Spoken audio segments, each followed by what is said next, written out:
What is going on, ladies and gentlemen? I'm Mr. Gaming Counselor, and welcome to the Counselor's Office. We are here with another brutally honest review, though this time I am just not even writing a script. We're freeballing it today. That's right, because I just don't care enough to write a full script, dissect everything. Let's talk about the new dungeon, Vesper's Host. I have done everything and all the secrets. I've got the loots, I've got icebreaker, I did contest mode. I have done everything possible with the dungeon. I'm gonna be honest with you all, when I first found out it was just another skin of Deep Stone Crypt, I was a little annoyed. I was like, especially doing contests, I was like, this is stupid. Why is this a thing? But I've kind of mellowed out from that, and I've actually kind of reversed that. I think the concept of having a raid and then like a little continuation of that raid into a dungeon is kind of neat. The tie-in is really cool, and for all we know, lore-wise, there might be more to it, and that's a good segue. Lore. Look, every dungeon has a little bit of lore. I felt like I understood most of the lore just playing it of Warlord's Ruin. Like, I knew most of it. This here in Vesper's Host, I don't even know what the anomaly is. I don't know what it's trying to do, other than apparently someone explained it to me as like a super weapon, like Halo. One of the biggest problems that I have with what Bungie tries to do is turn dungeons into like Dark Souls, and they also do it with other parts of Destiny. And when I mean Dark Souls, I mean instead of giving you lore inside the actual thing, they're just gonna make you read about it through like armor and lore books. And I'm gonna be honest, I can't be bothered. I want to play a game. I want the lore from the game itself, from the gameplay. And they do a little bit of that with the secret stuff. Like, you get some understanding, you figure out who the Vesper's Host AI is a little bit. There's some interaction with Spider, but outside of that, I'm like, why is there an, first off, is it Atrax or is it something else? Because it looks just like Atrax. Why were they there? What was the anomaly? We know there's a message coming in and out. There's something going on with the anomaly, but I generally don't know what the hell's going on. And I will give that a ding, because I feel like most people who come home, play a game, they want to enjoy the story. They don't want to have to stop playing the game to read. It's very egregious that there's core points that are in lore books and not in the actual game that you can't do just by playing the game itself. Like, that part is truly annoying. My point is, as I'm rambling, is the narrative. It's whatever. Like, if you're a narrative lore nerd, you're having your balls up in your face over it. And if you're like me and you just want the story as you play, you're not gonna like it. Just the delivery is just too copy pasta from Dark Souls, and Dark Souls does it significantly better. What about loot? Let's just jump into loot. Gave a brutal review on Warlord's Ruin, and I said most of the loot was ass, and it's very still true, except for In-Depth Kindness and then Buried Bloodlines, the two guns that only matter. When you're looking at loot, you want to chase loot, and if there's nothing to chase, then you're not going to do the activity no matter how good it is. Like, for instance, I have all the crafted King's Fall weapons, and I have no desire to do King's Fall, even though it is a fantastic raid. Again, crafting is part of the problem, but when you also don't have good chase weapons, that's also a problem, right? I am confident to say that there is a couple picks that are, I would say the rapid fire, apparently with the buffs, is fire right now. Don't know if that's a meme. Right now, the aerial denial frame has attrition orbs pumping out orbs like crazy. Don't know if that's going to stay. Probably not. I would expect anyone trying to farm for that role, that's probably going to get nerfed in the future. So farm for a backup role you'd be okay using. Outside of that, other weapons like the fusion and the auto rifle, like, I don't know about the fusion. I've heard nothing about it. The auto rifle is all right. It's all right. It's nothing like, it's all right. It's just, I think the loot is better in Warlord's Ruin, but I don't think it's a necessary situation. Like, this is meta. I think Icebreaker is mid. I'm seeing a lot of people trying to theory craft and really make Icebreaker do like good for damage rotations. My personal thought is this sniper is meant for ad clear and GMs. I think that's where it's going to fit its niche. Sure, you get ammo on, like I was running around the dungeon just getting ammo nonstop. And that's cool, I guess, if you want to use a sniper like a primary, almost. Run 2 primaries. But overall, nothing was like, wow, this is impressive. Even the explosions are just mid. It's just like a firefly or like chain reaction explosion. Nothing. It's nothing to like, wow, look at that explosion. Sure, if you have everything grouped up, it does this cool chain effect, which anything with incandescent does the same thing. It's just nothing about the sniper, even with the catalyst, is exciting to me.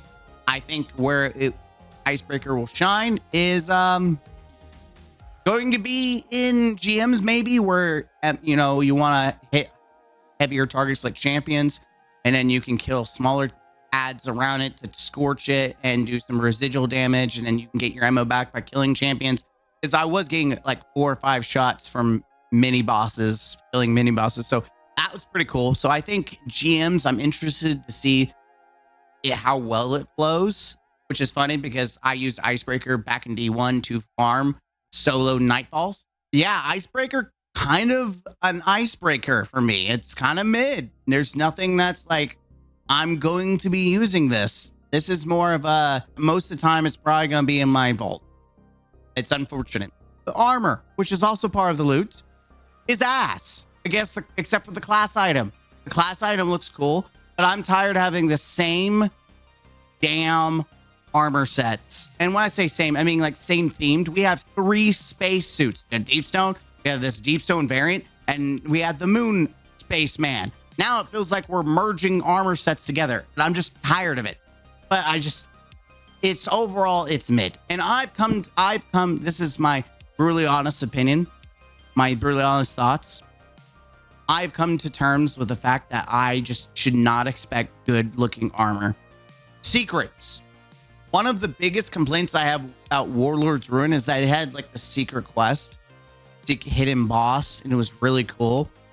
But I hated the repetitiveness, having to grind materials to be able to unlock different hidden doors where you got some lore bits, into which eventually led to you getting the catalyst once you got buried bloodlines to then do the secret mission, like mini mission, boss.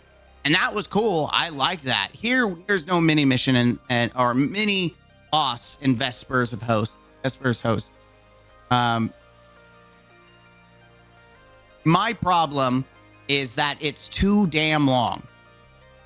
I think there's like a base mission that helps you unlock focusing. And when I say focusing, it only lets you focus specific loot once a week per character.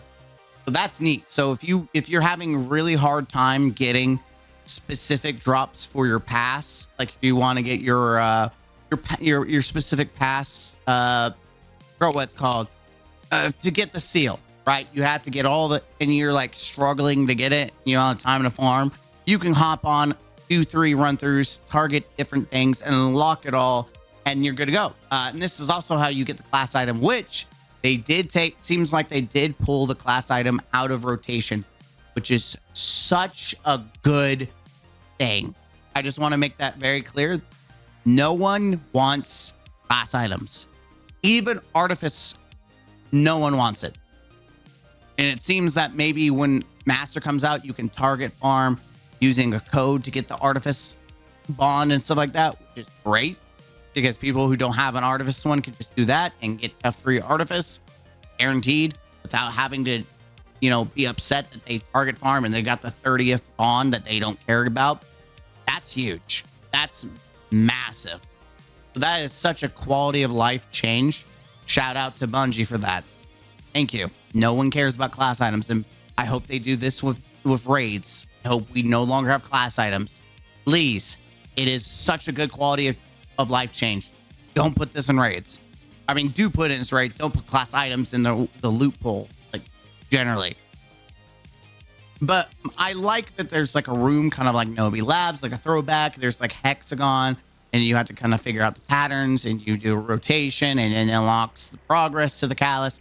There's multiple things. Let's just start with, it makes no damn sense that you have to first do the Nobi Lab thing, mission or secret little thing, in Vesper of Host, before you get the catalyst. So you're unlocking the progress, so the masterwork progress of the catalyst first, and then you go get the catalyst. It doesn't make any sense to me. It makes no sense to me. I even had a dude who joined me as I was getting the catalyst. He hadn't done the previous part, and so he didn't get the catalyst, which makes no sense. Like, I think the order either shouldn't matter, or they need to fix it to where you have to do the catalyst first and then the final. It feels really out of place. It really does. Like, you do this really cool Niobe thing and that's not even the last step. The last step is getting the catalyst. Fine. So not only that, but it's really stupid that you have to do multiple runs to do the missions. It is so goddamn unforgiving. If you miss one thing, you have to reset the whole dungeon. The entire fucking dungeon. That is boring as hell. I can only imagine who figured this out. And thank God everyone has YouTube videos they can watch. Because my God, if I had to figure this out on my own, I would be pissed the moment I realized I missed something. Because you can't go all the way back. They close the damn doors. It'd be one thing if you're able to go back to the beginning, like, and just you can kind of go back and forth. But they intentionally make it to where if you mess up, you have to restart, and you have to do multiple runs for the stupid side quest. It is so god dang annoying. It really is. It's so stupid. It's a cool thing, but it's annoying how easy it is to mess up. It is so easy. And what's annoying is once you unlock the ability to focus, you have to hit every time you start a dungeon. You have to hit the 4 pads to unlock the numbers in order to then focus. I think, and here's just my suggestion, if you do it once for a week, you shouldn't have to do it again. Especially if you're the host. It's stupid. I messed up the callus multiple times due to different things. And then the last time I messed up is because I didn't hit the 4 goddamn mirrors to unlock the stupid pattern. It's so annoying. Like, such a good little mini side thing ruined by stupid technical bullshit. It's bad design. It is just bad. And I think a lot of people find it a little too egregious. It's too long, and it's a good experience that's also ruined. And that's my personal thoughts on it. It's ruined because of stupid bullshit. All right, outside of that, it's all cool. Like, I like the hidden stuff. Neat. We need more of it. Shorten it up. Make it more forgiving. Let's not have to do 30 runs of this stupid ass dungeon. Thank God there's a cheese as the first encounter and duping the ball so you can make it go faster. Holy crap. Let's just talk about the theme. Let's talk about the vibe, the encounters. I'm going to start just by encounter, and I'll give you my overall thoughts. Encounter 1. I'm going to be honest. Now that contest mode is over, and not thinking about the cheese, because the cheese just makes it a joke. It's not fun. It's just you're running around in 3 corners of the map, killing the same mini bosses, shooting some lights, and then that's it. 9 out of 10 times, it's just 2 people doing something while one guy kills ads. I have like maybe an unpopular opinion. I like the timer. I know some people who didn't like it for contests, but I kind of like the timer. I wish there was a timer for normal version, and I wish it was like, instead of if contest mode normally was like 6 minutes, we had like 30 seconds. This is not it. I would say give us like 3 minutes, half the time, and just really force people to go for it. I know that's going to be a very unpopular opinion, but I felt the most fun when there was a timer, when I felt urgency, when I felt like there was a possibility of death. Unless you're being really stupid, there's really nothing here that's a threat to you. They're just not. Even with you being stupid, hitting the wrong number, forgetting your time on your augment and you die from that, like there's really nothing here that's a threat. Even the brigs are just kind of like a snooze fest. It's cool that we have brig bosses, like little mini bosses, but I like the timer. I think that it was fun. I liked it. It was intense. It forced me to actually stay awake. First encounter now is just a snooze fest. I find it really boring. Second encounter, honestly, contest mode, I hated it. I was like, this is boring. I flipped normal. Like normal's fun. Just going around slaying out, checking the eyeballs. Like it's a really cool mechanic to figure out the eyeballs. It's very simple, but it's a fast encounter depending on who you're playing with. But it's a fast encounter usually. And it kind of made me feel like Wrath of the Machine with like, it's really weird. Aesthetically, we have Wrath of the Machine at home with like all the wires. Like it's really weird. Like we have a bunch of wires that look like they would be Siva, but they're not Siva, but it has the same vibe as Siva. Monitors on the screen, or monitors everywhere with like numbers and pads. It's just, it's like, hey, how do we give them Siva without giving them Siva? I know, regular wires. It is such like, just the entire time I was pissed. I was like, why we'll never get Wrath. We're just gonna get this Wrath at home encounter. And that's what it felt like. It really did. It felt like the if you remember Rise of Iron, the very first mission, we had the Siva servitor. That's what it made me feel like. It was like, this is our Siva servitor. I will say the boss with like the different eyeballs, like that's making one is kind of badass. That is really kind of cool. So first encounter, props to them. I think it was pretty unique. It was fun. I like it. The final boss. I have one criticism. Just one criticism. That's it. Very simple. We're gonna be done with the video. I'll say my piece. It's too damn long. They tried so hard to turn this dungeon into like a mini raid, which is cool.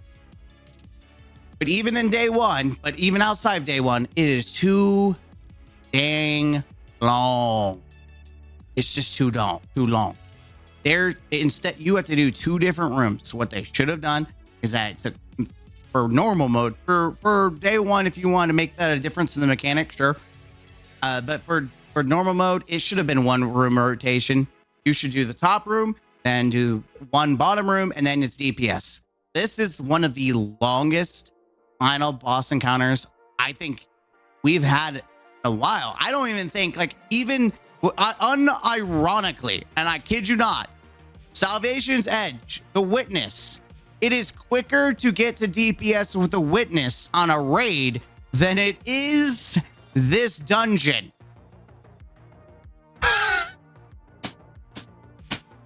I'm sorry. It is too damn long. It is too damn long. It really is. It's too damn long. But outside of that, I love the mechanics. This is probably one of the coolest switch ups and like mechanics. Yes, did they take from Deep Stone Crypt? Abso-freaking-lutely. But they did such a good job of changing it that I like it. Like even Scanner used to be the most generic, pointless thing. But now it's like, you have to be very specific because you could die or get your teammate dead. There's a lot more into it. Especially in the final boss, you have to identify the specific boss to kill the boss, to get the bomb. If you hit the wrong one and you die, it's a wipe, so it's more imperative. It's more important.